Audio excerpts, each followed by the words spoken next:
buckets in a stack, you know what happens, especially if you do this. They stick together, right? Not necessarily. I'll show you the trick.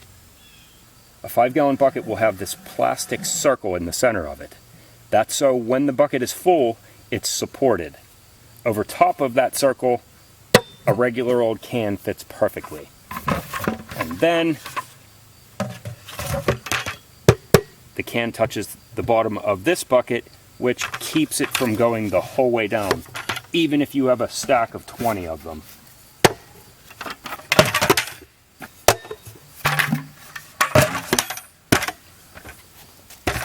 No matter how high you stack them, and even if the buckets are wet, even if you put weight on it,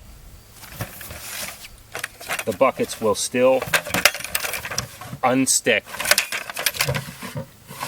every time. Okay?